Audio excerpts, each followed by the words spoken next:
Oh.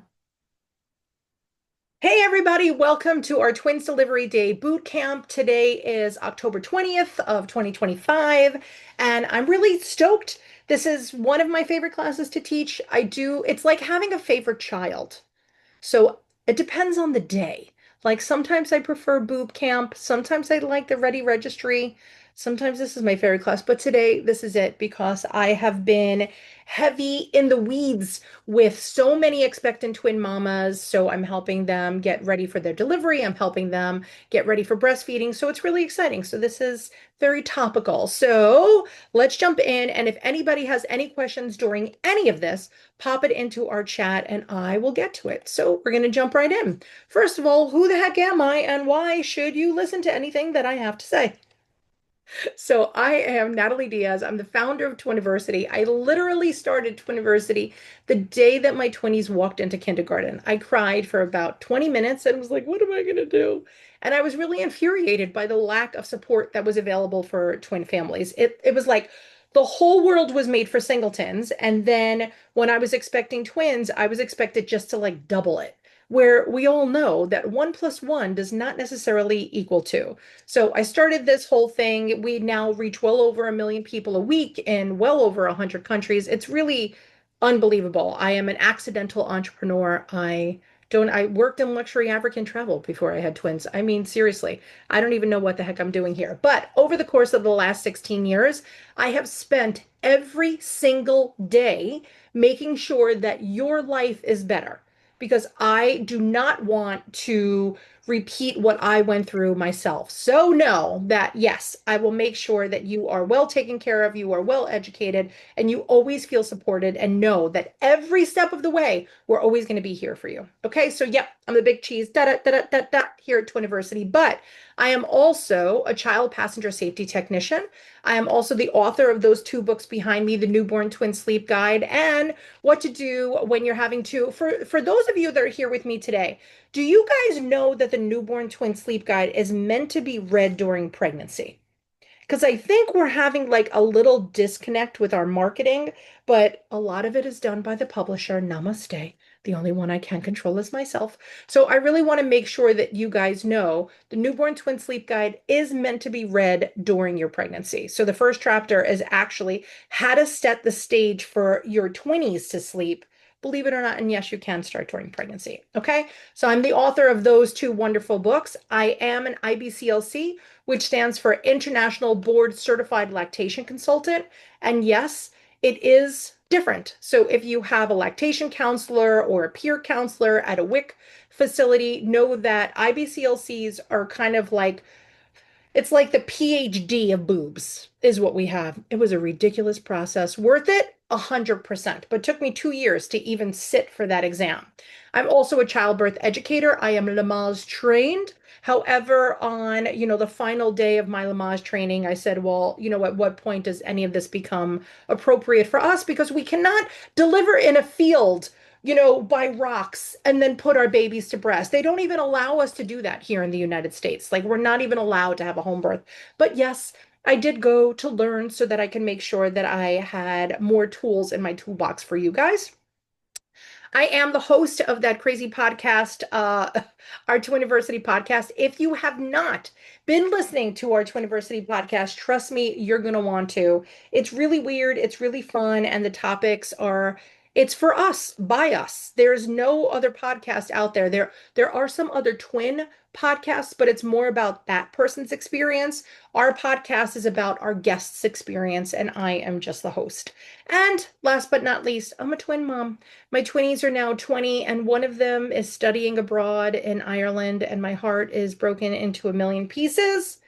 But he's living his best life, and honestly, I'm really, really proud of him. And if I do nothing else in this world, I know that I made two great humans. So it's really exciting. You guys are really on the ground floor, but I'm telling you, it gets better and better. Just wait to see what's going to happen. Okay, kids.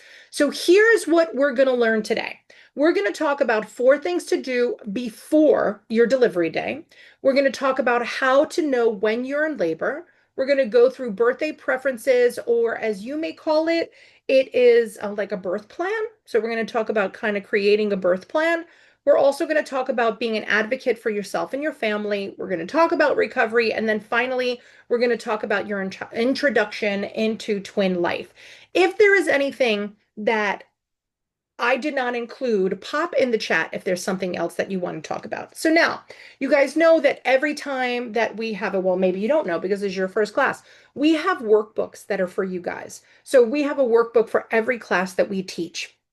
This workbook, I have no idea how much it really is, but I know that today it's 50% off. So if you do want to get the workbook specifically, there is the table of contents that it talks about. Hold on, I think I have my table of contents, but this is to be done in conjunction. It is not critical, it is not vital, it is not necessary for you to have it. However, it is really one of those things that's very much a nice to have. So we've put this together specifically for you guys, and it includes hospital packing lists for you, hospital packing list for your partner, birthday preferences worksheet, which if you want to not have to write everything down, you could just check some boxes, doctor's notes, meal plan stuff, twin help, chore chart. You're going to love that one. Questions to ask your hospital, insurance company, and pediatrician, car seat safety tips, breast milk storage guidelines, and honestly, a heck of a lot more.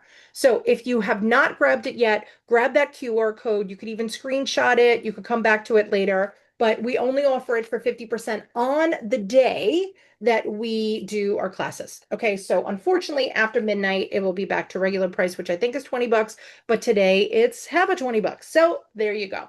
All right, kiddos. Now, this is what I want to know from you. When you go to sleep at night, right? So when you put your head on the pillow, what is the one thing that's causing you the most anxiety? This is what I want to know, literally. So pop it in the chat right now. I'm trying to figure out a place where I can put my workbook, but pop it in the chat right now. Like when you are sitting there and you're like, oh my gosh, how am I going to do this? Right? I always think about that. All these questions that go through my mind at night. What are the things that are making you anxious? Because I want to be able to integrate some of that into our class if we can. So Kendi is anxious about labor. So Kendi, break it down even more. What is it about labor? Is it that you have a fear of hospitals? Are you worried about a C-section versus a vaginal delivery? Like, give me a little bit of scoop on exactly what you mean. Crystal's worried about, oh, you are breaking it down for me, which is great. Oh, so Crystal broke it down, C-section, NICU time, 34-week induction. So is that definitely happening? Uh, Laura Lynn's worried about breastfeeding and pumping. Chapin is worried about the potential for one vaginal birth and one C-section. We call that a double whammy. And if you're worried about that, we have 2 episodes of our Twiniversity podcast with moms that have had that experience. And I actually think you should listen to it because I think it's going to put a lot of your fears at ease. And one of them was named Natalie, which of course I was a little partial. So yeah, so make sure that you check those out, but we're going to cover a lot of that stuff today. So let's jump in. All right, kids. So the first thing that we're going to talk about is 4 things that you need to do before delivery day. Now, I could see right now from everybody. So for those of you that haven't noticed that before you might have gotten here, before you logged in, I asked you guys to change your name to your name, your location, how many weeks you are, and what are you having? So if you look at Alicia, she did Alicia, San Diego, 27 girls, which is 27 weeks, and she's having girlies. So if you change that, that would be really great, and you could find some friends there. So why I bring this up is because I use that to see where you guys are in your pregnancy. And if you did not change your name, I'd be curious to know how many weeks you are, right? So typically, I like everything to be done before the 30th week of your pregnancy. Now, my word is not law, right? So, like, what am I going to do if you're 32 weeks pregnant and you didn't get to any of this? It's not the end of the world. You will get it done. You're going to bite it off a piece at a time, but don't get too stressed about it, okay?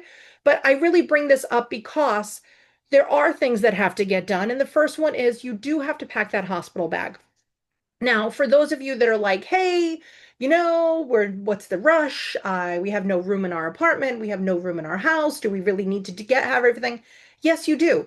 Because when you pack your hospital bag, it's not necessarily, I'm not saying that is not your delivery bag, but sometimes you have to make kind of like trial runs to the hospital. Maybe you're a little dehydrated. Maybe you're having some Braxton Hicks contractions that's really stressing you out. But it's always better to have it done than to start scrambling around your house trying to figure out where all the things that you want are. So when you're packing your hospital bag, I really strongly recommend that not only you pack your hospital bag, but you pack a separate bag for anybody who's joining you. So whether it's your husband, whether it's your wife, whether it's your partner, whether it's your mom, your sister, your coworker, I do not care. But you should have two separate bags. Do not put everybody's everything into one bag because after delivery, if you should go into recovery and your partner goes to the room with the twinnies, you're not gonna have your stuff, they're not gonna have their stuff. So always think about packing two separate bags. Also, as far as the bags go, I really would get two crossbody bags. Please do not bring a bag with wheels to the hospital. First of all, there's like germies on the hospital floor, and that freaks me out as a former NICU mom. I'm a little bit of a germaphobe, wasn't before 20s, but definitely am now. But you want to think about how are you going to leave the hospital? So if you have a rolly luggage and the twinnies and you're in a wheelchair, it's going to be a little bit challenging. So if you get two crossbody bags, you drape one over the, well, your partner drapes one over their shoulder, one over their other shoulder, and then they could hold both of the twinnies, and then you could have an orderly or nurse kind of wheel you to wherever your car is. So know that please do not bring wheelie luggages. It is definitely worth it to get some crossbody bags. I use a great crossbody bag that I bought on Amazon. It was 15 bucks. We could send you guys a link to that, but it is one of my favorite bags. It's like a quilted yoga bag is what it is, but it actually has a crossbody strap and I use that every single day. I actually have multiple sizes of it. So when I'm doing my lactation stuff, like my kids call that the boob bag. So I got a boob bag, but then I got like my everyday bag, but it's actually exactly the same bag because I'm obsessed with them. But I bought them as a trial to see about hospital bags for you guys, but I absolutely love them. So pack your hospital bag. When you're looking at your hospital bag, right? We do have the whole hospital bag packing list in our delivery day workbook for you. And some of the items that I really do want to mention to you are that I would say 80% of the stuff that you need is going to be given to you. Well, let's put it this way. Let's scratch that. Rewind. 100% of the stuff that you need is going to be given to you by the hospital. So as far as disposable underwear, chucks, gowns, everything, they're going to give you what is vitally essential to your birthing process and your recovery process. However, we know historically, hospitals are not really known for their decadence. So they, even the pads that they use are kind of like the old-timey, ginormous ones. The disposable underwear that they give you is going to rip, if you bend your knees too fast. So if there's stuff that you really want to have, like especially a maternity nightgown, I really, really, really recommend that everybody packs at least two maternity nightgowns that is basically made for delivery and then also for breastfeeding because a hospital gown really doesn't give you access to your boobs. And they don't have like special maternity gowns in the hospital. So when you're packing, think about the things that you really want to have that's kind of nice. So the maternity nightgowns are one of them. Definitely some chapstick because your mouth gets so dry. Definitely some kind of nice scented cream because hospitals tend to smell a little bit clinical. So even if you put some cream on your hands and then your hands are by your face, you could smell a nice comforting smell, but like aromatherapy almost, like have something like that. Also, bring a charger in addition to the charger. I strongly recommend that you bring an extension cord because most of the plugs that you're going to have are going to be behind your bed. And hospital beds, well, if you haven't been to a hospital in a hot minute, hospital beds kind of incline and then you're really far from where those plugs are. So you want to have at least one extension cord. And in a perfect world, you get one of the extension cords that has the chargers kind of built in. So whether you have a USB-C, whether it's like an old school USB, like that would not be bad. And you could find those on Amazon as well. Another great item to have in your hospital bag would be a Bluetooth eye mask. Now, don't buy two of those. We just could only use one at a time because somebody's got to be on call with the twinnies. But we all know in hospitals, you may have a roommate. Not every hospital actually gives you a roommate when you're having twinnies. It's kind of one of the side perks of having twins because your twins will each be entitled to their own set of visitors. So that's technically six adults in half of a room. So it depends on your hospital. But you really want to make sure that you bring that eye mask because then with the beeping and the people next door, you want to be able to create like a little fortress of solitude, if you will. And that eye mask is a great way to do it. But only one of you could be wearing that at a time because the other one has to be on duty for the babies. Okay. That's just some of the items that I want you guys to have in your hospital bag. Oh, also, I want you to bring Post-its and a Sharpie. All right. So the Post-its and the Sharpie are for your partner to put on the lactation consultant's door so that you kind of get booted a little bit quicker to the top of the list. But then also, if you're falling asleep and you want to leave a note on the door to be like, hey, we haven't slept in, 2 days, and you tell the nurses only, come in for vital essential, tests that have to be taken. If not, please let me rest. So it's a great way to communicate with people in a very non-digital way. All right. So truthfully, in a full disclosure, my husband's grandmother is currently in the hospital. She's doing good. She had a little UTI, so they kept her because she's a little bit on the older side. She's much on the older side. She's 95. God bless this woman. She is so freaking strong. But that's what I brought this morning. I brought Post-its and I brought a Sharpie. I also brought a little basket of Halloween candy and I put it next to her bed. And I put trick or treat on the wall so that because I want people to check on her as much as possible. So I'm going to bribe people with candy. That is not a bad thing to do, especially if you end up having a C-section and you're in the hospital for a few days. If your partner leaves and comes back, bring them some donuts, bring them some candy, whatever. Nurses love treats. They really do. And they work very hard for us. So let's reward them with some special sugar. Okay. All right, kiddos. The next thing that I need you to do before delivery day is I need you to take a tour of your hospital. Now, this is important for a few reasons. Number one, it's important because I want to make sure that you know where you're going in on delivery day. Now, post-COVID, okay, it's like a whole new world in the medical industry. So in our hospitals here, right? And we do have some pretty significant hospitals, but what's crazy is they've actually shut some of the exits and they don't have the same security that they did before. So if you have like a giant medical complex and you typically go into, the East Wing door C every time you're there in the afternoon when you're going in for an appointment, it's important that you ask them, is this the door that I come in at 2 a.m.? So where do you go in at 2 a.m.? Where do you go in at 2 p.m.? Does that differ? You also want to find out, like, where's the NICU? Where's the recovery? Where is labor and delivery? Where's the postpartum floor? Are there more than one postpartum floor? Sometimes in smaller hospitals, they have like a women's floor, but your women's floor could be somebody who, had an ovarian cyst removed in addition to having babies. So just find out a little bit more. If you are not sure of the questions to ask on your hospital tour, I know as fact that I literally have like a ridiculous list here. This list alone is just stuff to ask on your hospital tour. Okay. So this is the one on the hospital tour. That one was your insurance company. But if you don't know what to ask, I have all the questions for you to ask. But it gives you a peace of mind in your mind's eye, just knowing where everybody is, right? Because if you go into labor and delivery, and then maybe you come in this entrance, and then you're going to labor for X amount of hours, but you're going to actually deliver in an operating room, which is pretty typical for 20s. So they're not telling you that you're going to have a C-section. They do it because the volume of staff is so much, there's so many more people for a twin delivery, right? You have, extra nurses, you have extra pediatricians. Every baby has their own team of people. So they typically do deliver in the OR just because it's so much more space. So if you go into the OR, you deliver them vaginally, C-section, then you go to recovery. Where's a nursery? Is there even a nursery? Is there a NICU? We know that there's a NICU. What level NICU is it?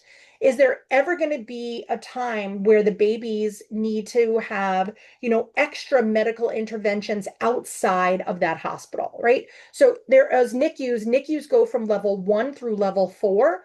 And so the difference is basically like level 1 is like standard of care, but they're going to transport if there's any issues. Level 2 is we have, quite a bit of equipment with warmers and we could handle premature babies that have really no big medical complexities. And then you have level 3, which is could handle a ton of medical complexities. However, we don't necessarily have the doctors on staff. So let's say the baby is born with a cardiac condition. That hospital may not have a pediatric cardiologist on staff, but they will get somebody in Whereas a level 4 NICU has all the equipment they need, all the staff they need, and you'll never have to go anyplace else. So when you're doing your hospital tour, you should ask. For those of you that are hanging out with me today, how many of you have asked what level NICU your hospital is? And did you even know up until this moment, did you even know the differences of it? And now saying that, if you are delivering in a hospital with a level 2 NICU, there's nothing wrong with that. Like if everything is going good, there's no cause for concern. But if you are, and there is an issue with the babies or yourself, you may have to be transported to another hospital. So it's always good to say, like, God forbid, that was, worst case scenario. What happens? What hospital would they be transported to? And how will they be transported? Right. So in my coastal cities, typically we have some pretty big hospitals, but in throughout the rest of the country, it really is very dependent on where you live. There's very rural hospitals and there is ginormous urban hospitals. So it is worth it to ask and make sure that you know what you're getting into. And if there would ever be a reason to arise that would cause your babies to be delivered or airlifted, to another space or sent by ambulance. And if that's the case, you might want to have a different arrangement made on who's going to be there on delivery day. Because let's say you are in a level 2 NICU and something does happen, who's going to go in the helicopter with the babies or baby, right? So maybe instead of just your partner, maybe you have your sister, maybe you have your mom, maybe you have your mother-in-law, maybe you just have your bestie there. So think about what level NICU it is, what are the different potential things that could happen, and maybe that makes you plan a little bit differently for your birth plan. And I will talk about that more in a second. The next thing that I want you guys to do is I want you to call your insurance company. Oh my God, I freaking hate insurance companies. As an IBCLC, I am in network currently with United Healthcare and Aetna, and basically going to be in network with Cigna at any second. But oh, I'm telling you, I really don't even know. Like, it's the one thing. I mean, there's several things about me being an American that drives me crazy, but our medical system is garbage. So know that you do have to call your insurance company and you may have to advocate a little bit harder than you thought you would. So, what I want you to do, the first thing is I want you to call your insurance company. The first question you're going to ask about is pumps. How do you get your pump? How do they help you choose a pump? And please, I beg you, do not just get a wearable. Please, like I know we're going to talk about this all at boot camp, but do not get your pump through your insurance. That's a wearable. You should not use a wearable for the first 30 days of your 20s life. And we do not have a second to lose if you would like to exclusively breastfeed or at least be able to provide 50% of the milk out of your body to your babies. So know, how do we get this pump? How do we apply for it? And the next thing is, little asterisks there too.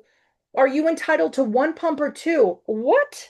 Yes. Do you know that because you're having twins dependent on your insurance policy, even your specific plan, you may actually get a pump per live birth instead of per pregnancy? So I have plenty of twin families that I have worked with that have, particular plans that are kind of older and they didn't really change everything. Just know that you may be able to have two separate plans. I mean, two separate pumps instead of one pump. If that's the case, I need you to apply. Then you get the wearable and you get your mega pump, and then we go from there. Okay, so that's just one of the questions that I want you to ask your insurance company. Also, like I said, in our workbook, we have the whole slew of things, but that's kind of the biggest one, right? And then also, I do want you to know that if you did end up having a C-section, you are entitled to additional support services, right? If your grandma broke her hip and she went home, she's going to have a visiting nurse come. She's going to basically have a home attendant. There's a lot of things that grandma is going to be entitled to and grandma's going to get. But you know what? You're entitled to that as well. You had major abdominal surgery. Hello, how are you? So if you have any leaking, irritation, itchiness, anything that's happening with your C-section incision, I have watched countless twin moms go back and forth to the doctor to get it packed, to get their bandages changed. And I'm like, what the actual heck are you doing? You don't need to do that. You could actually have a nurse come to your house every single day to change the bandages if that's what your doctor requires. Literally, I was just working with a mom in Long Island City here in New York, and her twinnies were in the NICU, and she had a complication from her C-section and it kept opening. She would go to the doctor every single morning, and then she would go to the NICU. What? And I was like, girl, you would just have somebody come to the house. Within 48 hours, we had a visiting nurse come every single morning to change her bandages, which, by the way, actually made her heal quicker because that trip to the doctor's office was more walking, more time in the car, more bending, more everything. Please, but if you should have any issues, your insurance company has to cover things. And I know you're like, I'm just having a baby. That doesn't mean that they get away with everything. Hold their feet to the fire and make sure you get what you need for your family because, hi, you just freaking had twinnies. Okay. So these are the things that I just want you to know about your insurance. And the other last thing is if you have not taken a Twiniversity class, I really do recommend that you take a Twiniversity class. The classes that we have, yes, it is a way that we make money. This is very, very true. But we have scholarships. Do not let your income or your finances hold you back from an education. We have literally, you just email us at community@twiniversity.com. If I'm in network with Aetna or United Healthcare, we may be able to get those classes covered by your insurance.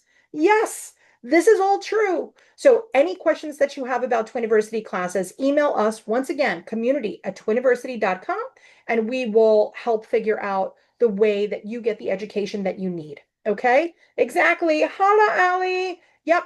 Aetna will cover everything because we talk about breastfeeding. Breastfeeding education and pregnancy education is all covered by insurance. It's my business if I'm willing to take the $2 that they give me, but I try. I try to get close to what we normally would get.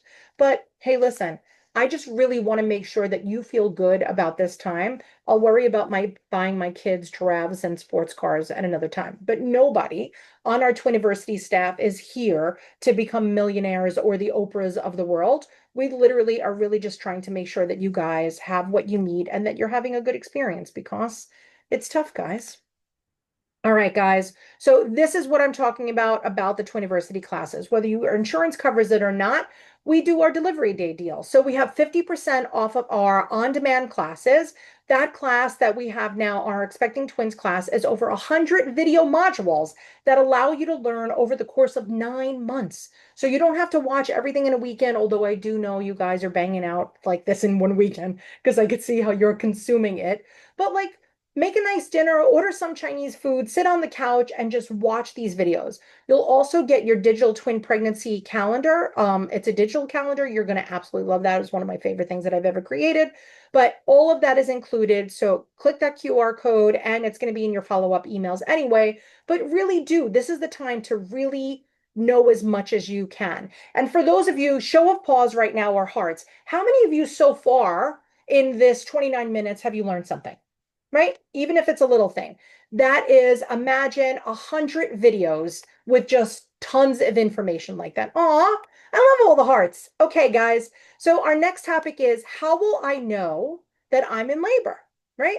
How do we know? So I want to talk about a few things. And the first thing that I want to talk about is contractions. All right. What is a contraction and how do I know that I'm having a contraction?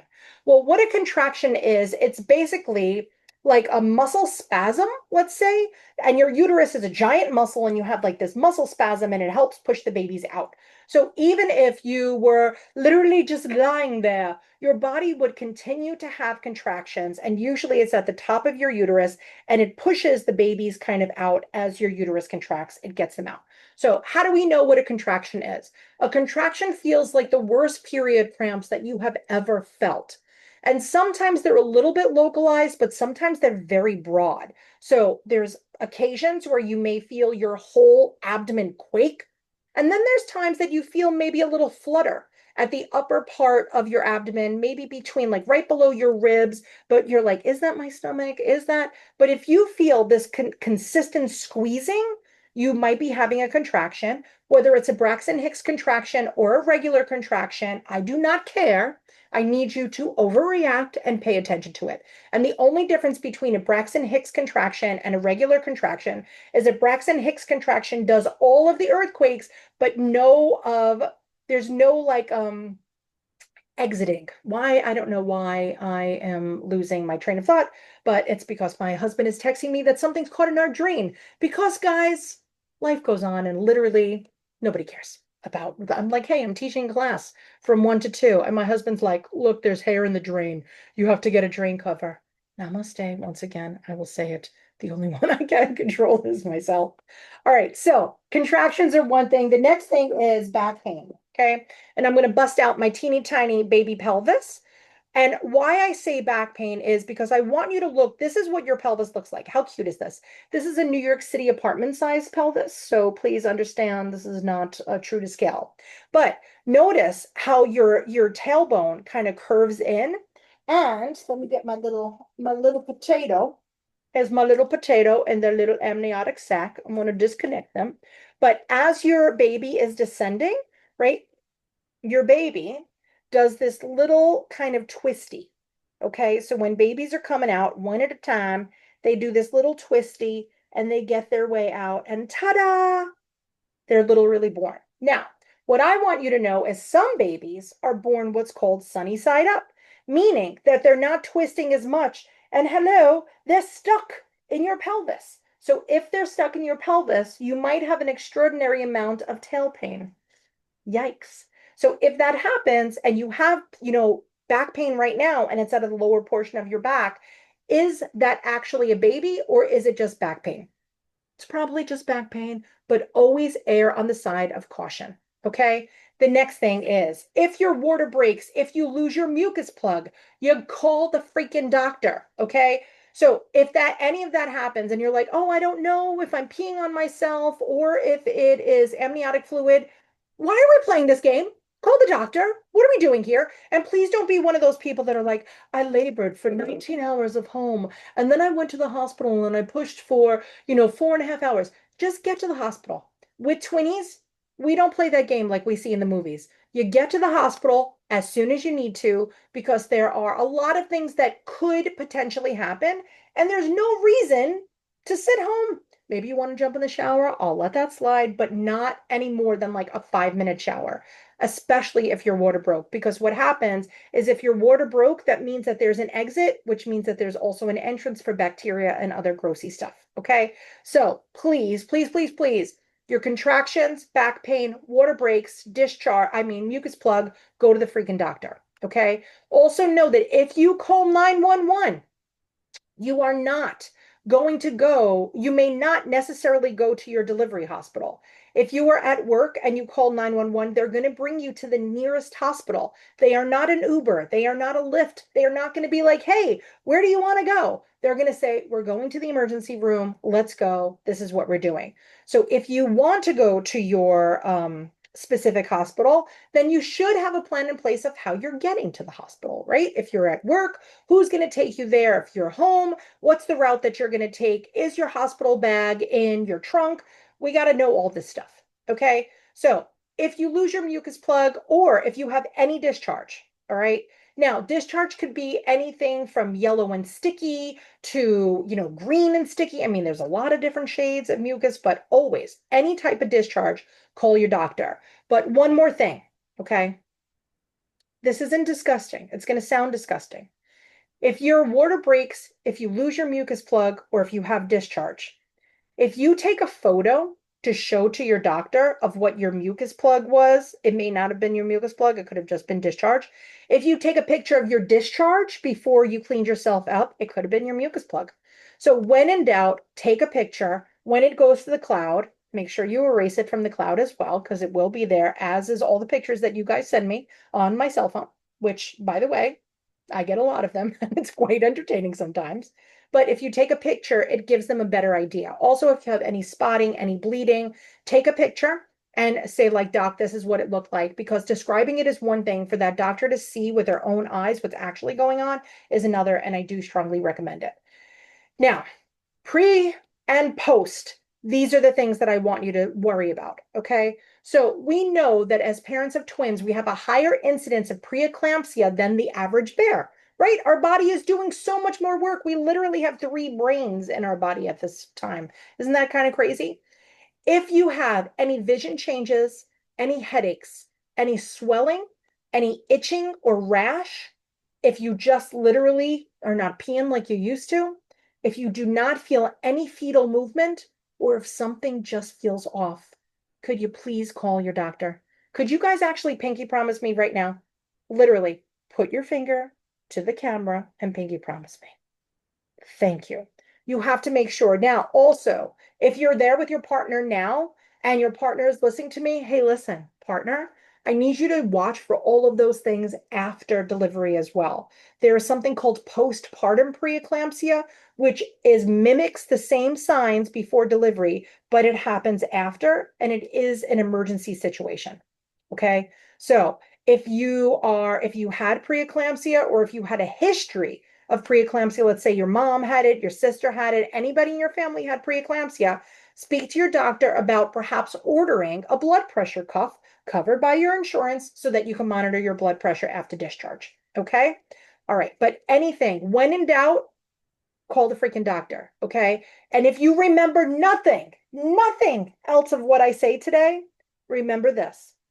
It is better to overreact 100% of the time than to underreact once. You got it? What did I say? It's better to overreact 100% of the time than to underreact once. Okay, it's really, really, really important. I want to make sure you guys are safe and happy and that you have good lives. Okay. All right. Write these dates down before we forget. And I love how my team puts this in for me because I always do forget. November 3rd is our Twin Ready Registry. November 17th is our next boob camp, which talks all about breastfeeding. And then we have December 8th is our twins 6 month plus sleep class. Okay. So screenshot that if you want to. Here, I'll say cheese. So I look so cute. And then know those dates and please be there. They're all free, by the way. All right. Now, birthday preferences. How many of you guys have started a birth plan? Right?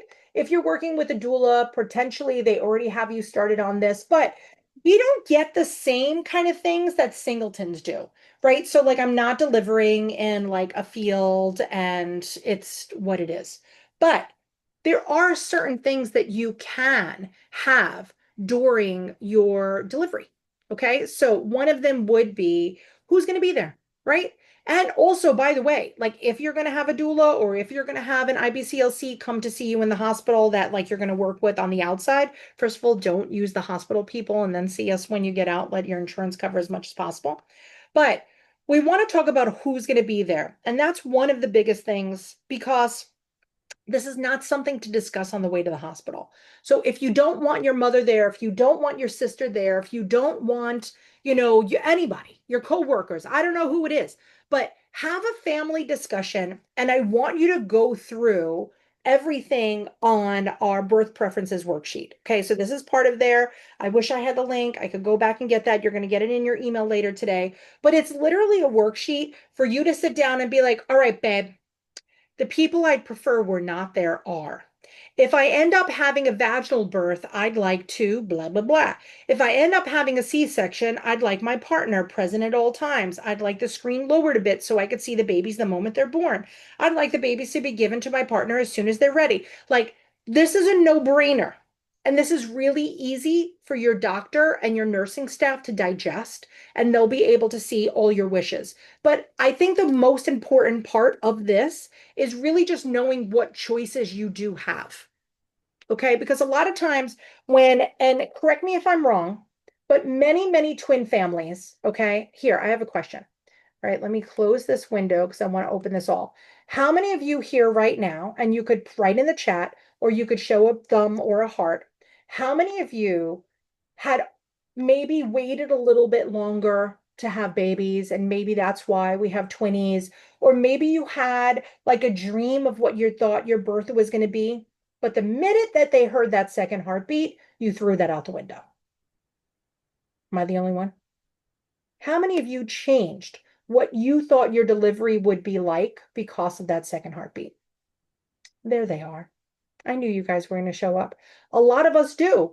Many of us do. I would say the majority of us do because we get so scared that we're like, oh, I just want the babies to live. Of course you want the babies to live. That's a no-brainer. Like, of course we want the babies to live. Of course we want you to be okay. But The day of your birth is a moment that imprints on your brain. And I really, really, really want to make sure that you feel like you had some control over it. Okay. So please, I beg you, sit down, do a birth preferences worksheet. You could get it from our Delivery Day workbook. We have it on the Etsy shop too. If you want to just buy like it as a one and done and you don't want all the other stuff, that's totally fine. But really strongly consider, okay? I want you to go through this because I want you to know what you could do, right? Because seriously, I got to tell you, I literally had this whole plan of what I wanted my birth to be like. I wanted a water birth and I wanted to like candles and Enya, and I wanted this very organic experience. And then the minute that I heard that second heartbeat, all of that went out the window, and I totally had a very unsatisfying birth. Now, this isn't about me. But the reason why we created the things that we do is because of the experiences that we only have, that we have, right? We can only do better when we know better. And so that's what we're here to do at Twiniversity, help you know a little bit better. All right, guys. So when you're working on your birthday preferences, you really have to talk about who's going to be there. And I really want you to talk about comfort measures. Are you somebody who needs to take, 2 Tylenol when you go to the manicurist and they cut your cuticle too short? Or are you somebody that walked around on a broken leg for, a year? So you have to figure out what your comfort measure is, what your pain threshold is, and I want you to chart this all down to give to your medical team because it's important. And one of my all-time favorite things to do, create a birth playlist. Whether you're in the OR or the delivery room, there's no reason why your babies can't be rocking out to some Zeppelin on the day of their birth. That is my biggest regret. I really wish that I would have had a bigger birth preferences. I mean, a bigger birth playlist. All right, guys, let's go to my next slide here. All right, now you guys have to learn to advocate for yourselves. Now, it's not just during delivery, it's also during your entire life. So I want you to remember this acronym. So if you're in there, so all my mama bears, right, that we're talking about, I'm stressed about having a vaginal delivery and then a C-section delivery or whatever's happening. I want you to always use your brain when asking questions to your medical team. Okay. So brain stands for what are the benefits, right? Let's say that the baby A is out old school and now they want to do, baby B new school, C-section. What are the benefits of that, right? And they could be like, oh, it's a more expedited birthing process. The babies could be born on the same day, blah, blah, blah. They're going to have reasons. They're going to tell you what the benefits are. You're going to say, what are the risks associated with that? Well, the risks associated with the C-section is longer recovery time, possible infection, blah, blah, blah. Okay, good. What are the alternatives to do this? Alternatives, we could do a forceps delivery. We could do a vacuum delivery. Do you like my doctor voice, by the way? I hope you do. What is your intuition telling you? Is your intuition telling you we should just wait 10 more minutes? And you could tell your doctor, like, what if we just wait 10 more minutes? What exactly happens? And then also ask your doctor, what if you freaking do nothing? What if I do nothing? What if I just wait for this baby to come out? What is the danger of that? What is the benefits? What is the risk? What are the alternatives? Intuition, and what if you do nothing? Remember this acronym because it is not just going to be beneficial during labor and delivery, it's going to be beneficial for the entire life of your twins. And it's something that you should teach your kids. Have any of you heard this acronym before? It is something that I think is so powerful. And I remember I heard it at like a baby conference, and it was a woman talking about, like birth trauma and stuff like that. And it was a little heavy of a session, I guess, for pregnant people. But that was it was such a big impact. It made such a big impact on me that to this day, I always use my brain. Right now, with my husband's grandmother in the hospital, I am doing this all the time. And they're like, well, we'd like her to go home. And I'm like, well, what's the benefits of her going home versus like a nursing home?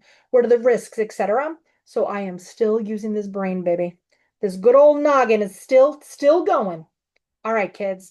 Now, after our babies are born, okay, and I would love to talk about vaginal and C-section delivery until the cows come home, but I know that most of you are doing this on your lunch hour, and I'm so appreciative that you are even here with me. But you could learn all of that in our Twiniversity on-demand classes. So it's there. We do in-depth conversations on vaginal and C-section, but let's just jump right into recovery, right? So it does not matter what type of delivery that you had. It really matters on the type of recovery that you start to have. So we already talked about pain and your pain thresholds. We're going to kind of have that in our birth preferences worksheet. We're also going to remember that you gotta eat. You gotta eat. Food is delish. As a nice Italian girl, don't be fooled by the last name. Food is love, but it is also energy and fuel and healing. And there's a lot of benefits to food besides it being delicious.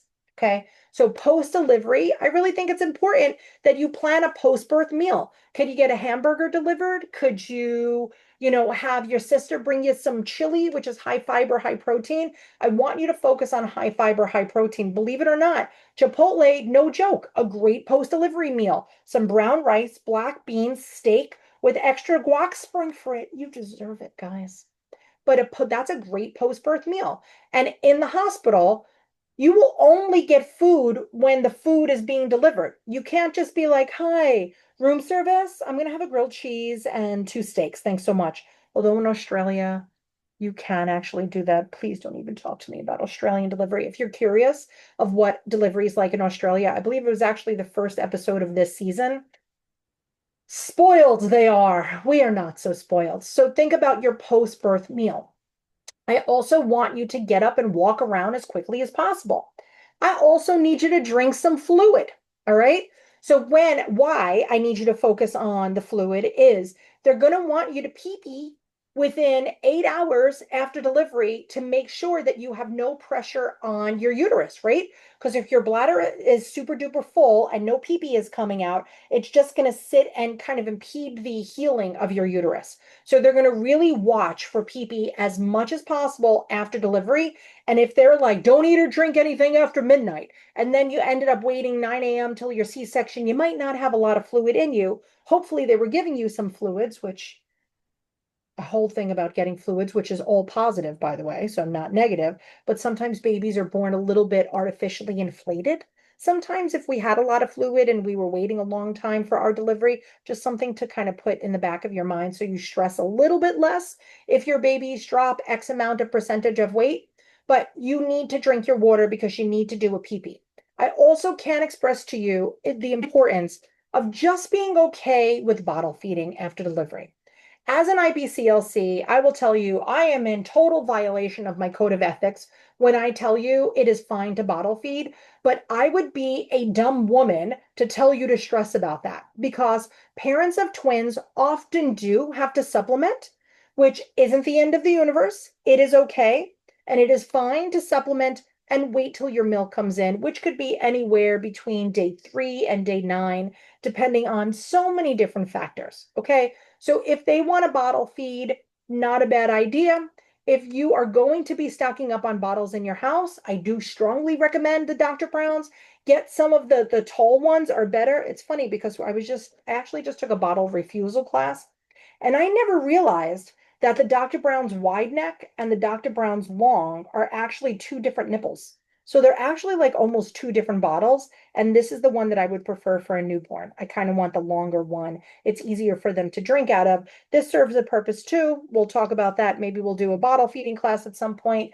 But for now, I want you to really just make sure that you have some bottles in the house. So if you do have to come home and bottle feed, you got everything that you need, and do sanitize those. Have them ready, like literally have the formula in the house. It's okay. It may be pump breast milk. We don't know what's going to happen, right?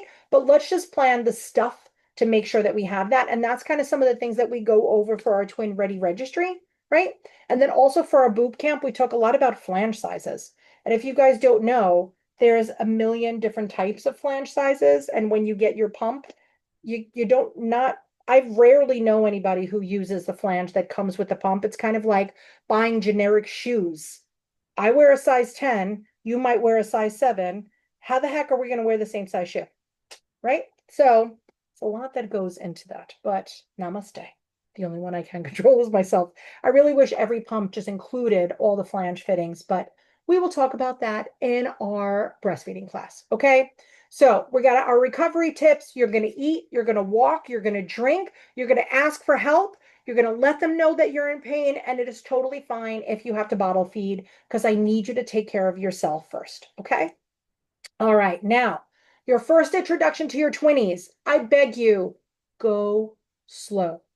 If you start trying to tandem feed like this mama is in the hospital, it might get a little overwhelming and it might get a little scary. But you know what? It doesn't have to be either. You don't have to tandem feed the babies right out of the womb. In my recommendation would be you start feeding one baby at a time so that you get to know that baby style, right? For my kids, Anna and John, I have one kid who was like Frank the Tank and one kid that's like, I'm a nosher. I'm just gonna have a little snack.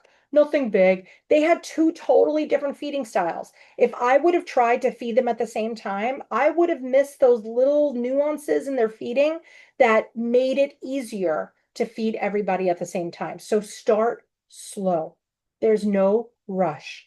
If you are not comfortable with putting them to the breast, maybe because your boobs are too big and the babies are too tiny, legit. If you are not comfortable, that's fine. But wait till the IBCLC gets there and then try to get comfortable and have them help you get comfortable. Okay. That's why I say ask for help. The people in the hospital really are there to help you. You are not a nuisance. You are not bothering them. Press that little Jeopardy buzzer as much as you want when you need the support that you need, because that is what they are there for. I hate to say it this way, but a hospital is a service industry, right? And for a service, the customer has a choice and we don't have to choose you. So they want to make that experience really exquisite for you. Let them be able to help you do that. So ask for help, whether it's the nursing team, whether it's a physical therapy team, if you feel like your mobility is too limited, if it is, the lactation team, whoever it is, ask, get the support that you need, because once you go home, that support is not going to be as available as it is while you're still admitted into the hospital. Okay. And guys, it is totally fine to be nervous. So many of us, we try to put on like brave faces and we're like, we could do this. If you are a hot mess, be a hot mess. Nobody's expecting you to just literally know how to do all these things. And I'm going to tell you, and I'm not saying this to like, try to get more business, but breastfeeding is hard. It's really hard. For breastfeeding one, breastfeeding two, yeeks, it is not twice as hard. It is exponentially more challenging. So if you don't think like, oh, I watched a lot of TikToks on this, guys, you also please you have to really limit your social media intake, because people's experiences are their experiences. They're not going to be your experience. And if you see somebody, right, who's like, oh my God, I wake up in the morning. I love those new videos. It's like, I wake up in the morning, I pump 26 ounces. By the time I get to work, I pump another 15. Girl, that's not okay. That's not okay, woman. Whoever that is not okay. And if she is not working with somebody, that's a her problem, not a you problem. But when you watch things and you get influenced by just people that are talking about that experience, that may not be your experience. I'm not saying that it's going to be much different, but there's so many people that like glorify things that shouldn't be glorified. Truthfully, if you had enough breast milk to not need formula, that's all I want for you. I just want you to be a just enougher. And what's happening is I'm so happy that more people are posting about pumping and feeding. And I think it's actually really, really, really great, but their experience may not be your experience, and that is okay. All right. So if you see something that's coming up in your feed and you're like, I don't want to know about this, tell it not interested. You're allowed to tell Instagram, TikTok, I don't think we could tell Snapchat, Facebook. You could tell them you're not interested. It's totally fine. Okay. And if your babies should go to the NICU, I promise you, they will be okay. All right. They're going to have 24-hour care. They're going to come home on a feeding schedule. Truthfully, the NICU is a weird blessing in disguise. My kids were in the NICU one was in the NICU for 14 days. The other one was there for 31 days. And in hindsight, it was actually such an extraordinary experience. I couldn't say that at the time because I was so scared and I didn't know what was happening and everything was so new and I was just freaking out. Plus, my hormones were leveling. I was a mess. But the NICU, and I still speak to my primary nurse in the NICU. Her name is Liz. She works at Mount Sinai. For my New Yorkers, tell her I said hello. But for real, I was there less than a year ago, and she is still working there, which just brought so much joy to my soul. Words cannot even tell you. But the fact that she recognized me, and I look much different than I did 20 years ago, it is unbelievable. Okay. So just know if you're in the NICU, you could ask to have a primary nurse, which would mean that you have the same nurse day after day after day, which makes it a lot easier for communications.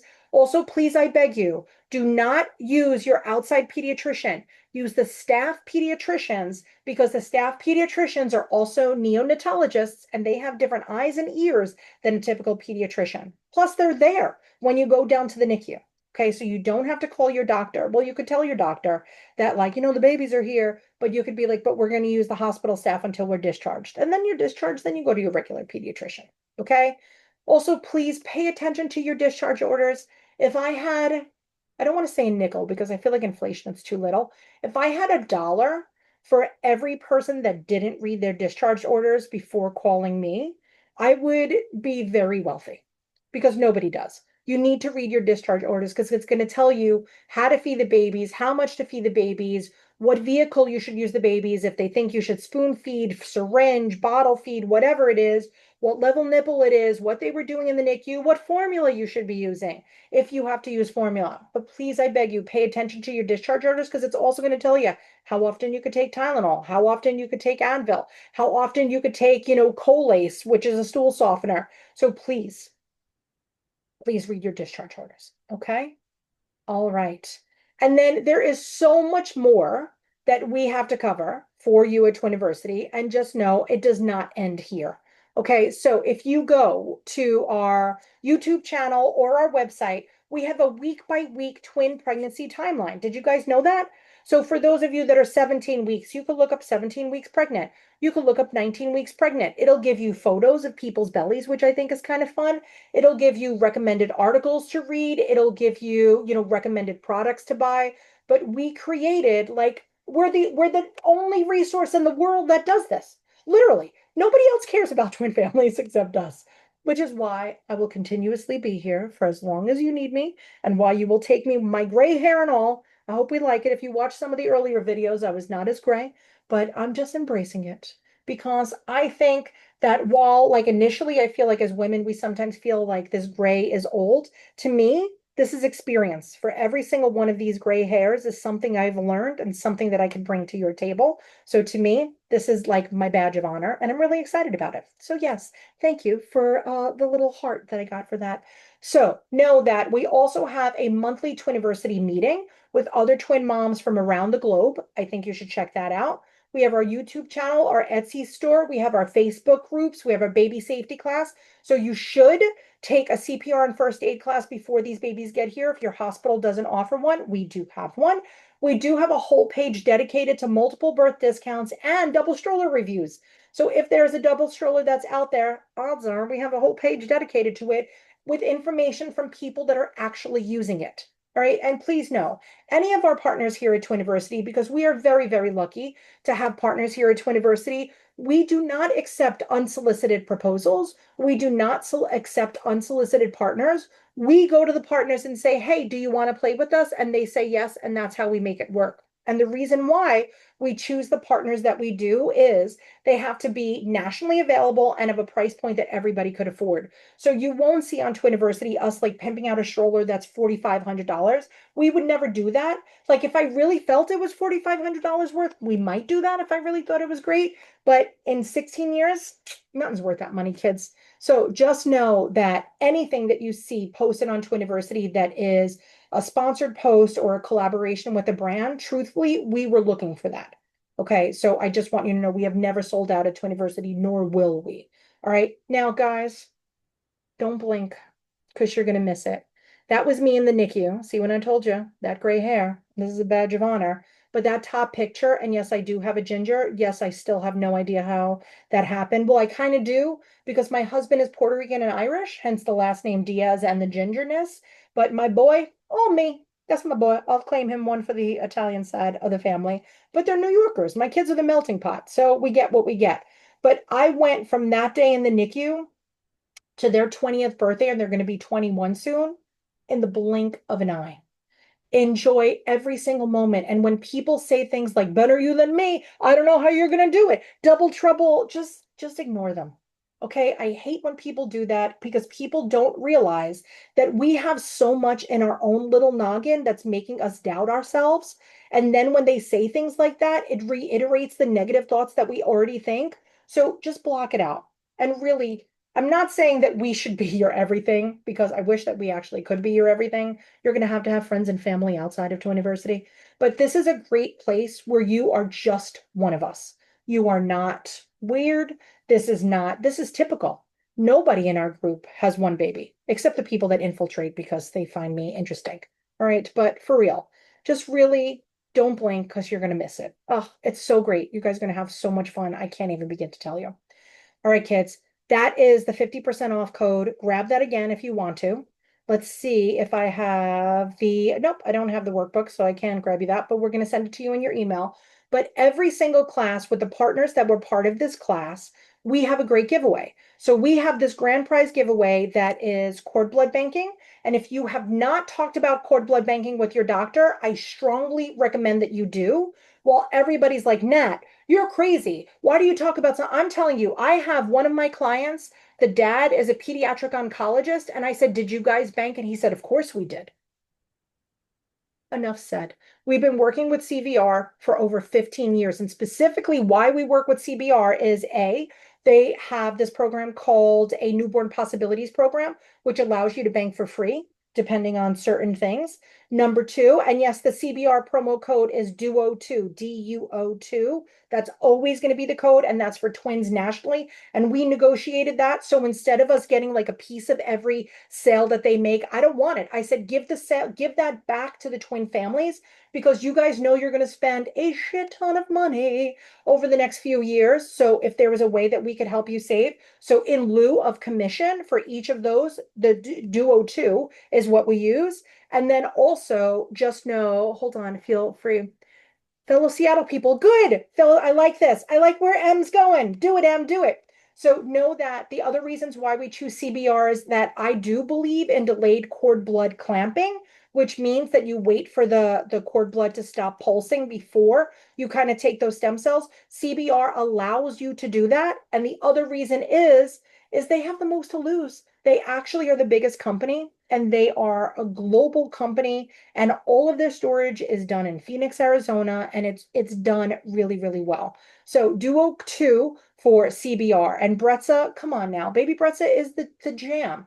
That washer, dryer, sterilizer, 88 minutes, all in and all out. You'd actually have to buy less bottles because you could just continuously wash them. The WeGo, if you do not know about the WeGo twin carrier, trust me, you're going to because we're going to send you some emails. But that is the only carrier that you could use for teeny tiny little potatoes. And our potatoes are often born smaller. So we can't use something like a baby Bjorn until they're 8 pounds or such. But the WeGo twin carrier could start at 4 pounds. So enter to win. Of course, you get Twiniversity classes, you get Twiniversity books, you get all that jazz. So please scan that and enter to our giveaway. I believe it leads you right to Instagram, but we'll send you a link to that later. And then finally, seriously, I'm so grateful for the partners we have, like I said, because they allow me to continuously provide free education for you guys. So without them, there would be no us. So it is a very mutually beneficial relationship. And in all sincerity, I really do hope that you got a lot out of this class. I'm going to go through now. I'm going to actually press stop for the people that are watching on YouTube for later. I really wish you could have joined us. We missed you. Thumbs down from everybody because you should have been playing with us, but we do know that people have to work. But if you have any questions, any comments, anything, if you feel that there's a way that I could support you, email us at community@twiniversity.com.